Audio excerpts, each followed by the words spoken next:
几点钟走啊？给你们做晚餐啦，我喂完鱼不回去了，走了。行吧。喂鱼要9点呢。啊。这是中午的菜啊。你给你妹妹的东西别忘记喽。嗯。好了。嗯。给你把车子上面的东西卸下来。好。你妹在这里洗碗呢。昨天休息半天的焊工师傅来了。来，这里弄开。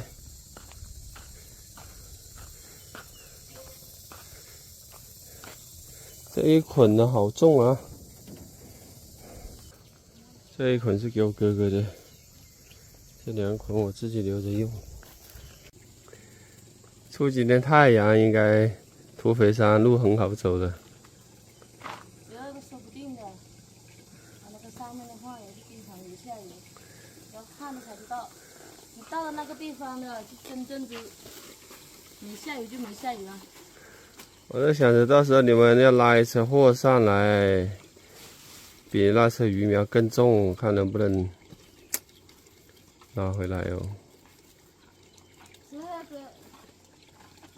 肯定能拉回来啦。昨天下午，我爸把的焊好了这一条跟那边那一条。今天的话就准备把这个碗箱量好尺寸，就要固定好了。这样的话8个碗箱就正式成型了。那尺寸不对，这个碗箱越往后面做就越难做哦。现在调。我做完就行了，我现在就准备出发了。好，等一下啊。小心哦。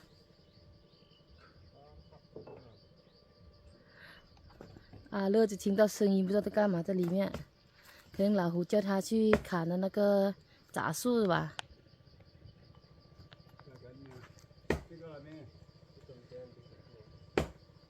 那个要砍掉的，那不砍掉的话，等下水涨高了。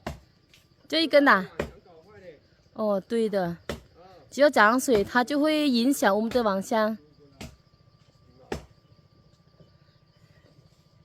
你还要不要我给你带什么东西回来？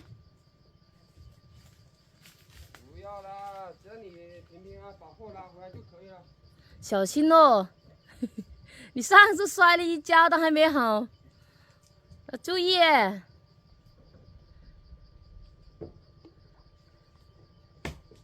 爸爸也在焊呢，第2天都在这个上面焊，晒太阳这么热，哎，辛苦了。今天做碗箱提速啊，我爸爸、我小工在下面焊，然后呢，电焊工师傅在上面焊呢，2台焊机，这样就会快啊。以前1台焊机的话，我爸爸还有那3个人的话，只能打副手，都干不了啥。现在分工，赶在雨季前了，感觉雨季现在已经快到了，每天都下了雨啊。不是晚上就是白天，着急啊！这个就是我临时想的办法，问我哥哥借的电焊机。本来我从朋友那里借了1台，但是他那个焊机太小了，焊不动我这个大焊条。我这个是用3.2的焊条，因为这个焊条越大了，焊得越牢固，因为我这个铁很厚啊。焊条小的话就焊得很慢啊。同样的一段距离要慢20-30%的时间，像我这么多材料的话，那就慢很多很多啊。看了天气预报啊，说今天晚上或是今天下午会有雷暴雨啊，打雷跟下暴雨，还会刮大风啊。待会的话可能要注意一下才行，防范一下。老挝这边呢，刮风刮得很大哦，特别大的，大的有时候屋顶都会掀掉啊。前几天阿敏进回来的那个鱼苗啊，放在这里，已经开始喂料了，很小啊，跟那个瓜子仁一样大小，不知道大家看不看得见？很小，成群。遇到个麻烦事啊，刚刚那个电焊工师傅跟我说，爸爸在下面搞电焊的话，他上面这边焊不了啊。但是我装的是3相电呢，都是分开装的线呢，没有装在一根线上面，怎么带不动呢？我现在拿个万用表来测一下，看哪根电不足，再重新调换一下。配电箱还没装好，因为那个房子这个电焊还没弄完，发现问题了。我爸把那2台焊机的全部接在一根火线上面，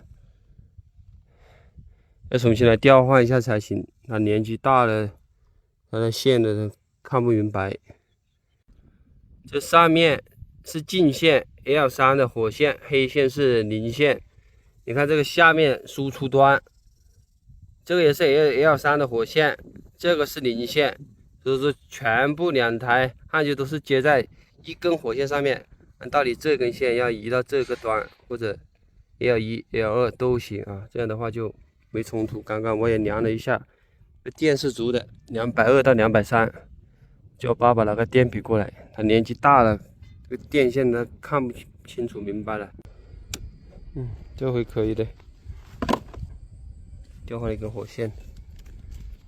这个河里面的杂木啊，这个竹竿啊，这些杂物啊，很危险啊。但是养了鱼的话，它会把这个网箱啊，会冲烂啊。它在水里面，它有那个惯性的，都要想个办法解决一下才行，要不然头痛。